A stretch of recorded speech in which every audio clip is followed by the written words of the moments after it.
আসসালামু আলাইকুম viewers, Mariam kitchen থেকে আজ আবার আপনাদের সামনে হাজির হলাম নতুন আরেকটি রেসিপি নিয়ে। আজকে আমি আপনাদেরকে করে দেখাবো মুরগির মাংসের ভর্তা। চলুন তাহলে রেসিপিটি শুরু করি। আমি সরিষার তেল দিয়ে দিচ্ছি কড়াইতে।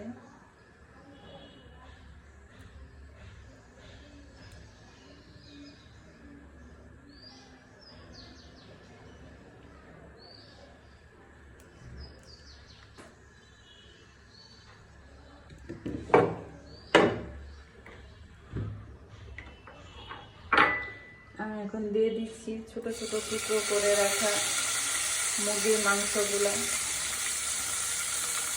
দিয়ে দিচ্ছি 4-5টি কাঁচামরিচ, শুকনো মরিচ, আর বেশ খানিকটা রসুন,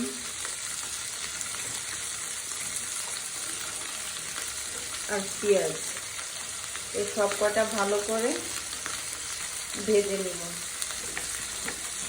আমি এই রেসিপিটা একটা ভাইয়াকে গরুর মাংস দিয়ে করতে দেখছি, তাই আমি ভাবলাম যে একটু মুরগির মাংস দিয়ে করে দেখি কেমন হয়।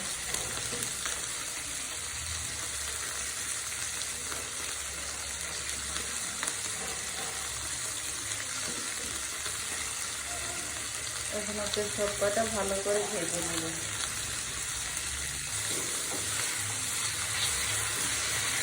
অনেকটা সময় নিয়ে এগুলো ভাজতে হবে যেন মুরগির মাংসটা একদম সিদ্ধ হয়ে যায়, এরকমভাবে ভাজতে হবে।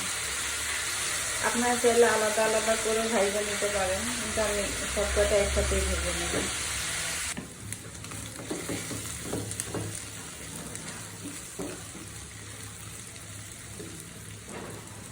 মাংসটা সিদ্ধ হয়ে গেছে, এখন হচ্ছে আমি ভর্তাটা করে নেব।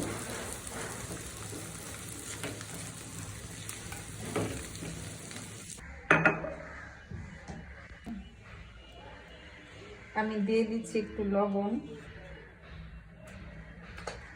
আপনারা চাইলে এটা পাটায় বেটে নিতে পারেন অথবা হাত দিয়ে ম্যাশ করলেও হয়ে যাবে, কিন্তু আমি হচ্ছে একটি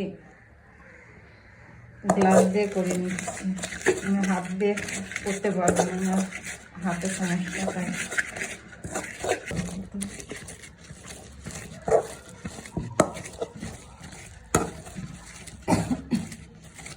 আমি হচ্ছে এখন একটু জিরার গুঁড়া দিয়ে দিব, আর হচ্ছে গোলমরিচের গুঁড়া দিয়ে দিব।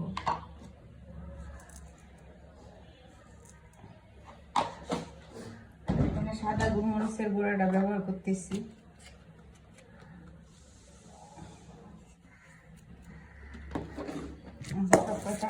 মিক্স করে নিব।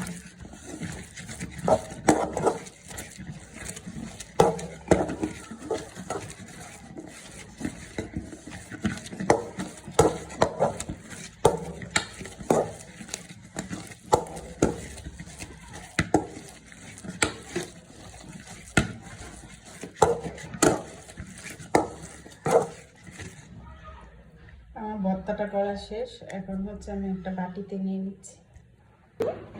আমার তৈরি হয়ে গেল মুরগির মাংসের ভর্তা। সবাই বাসায় এইভাবে ট্রাই করবেন, কেমন হয়েছে কমেন্টে জানাবেন। ভিডিওটা ভালো লাগলে শেয়ার করে দিবেন। সবাই ভালো থাকবেন, সুস্থ থাকবেন, নিজের যত্ন নেবেন, নিজেকে ভালোবাসবেন, প্রাণ খুলে হাসবেন। আল্লাহ হাফেজ।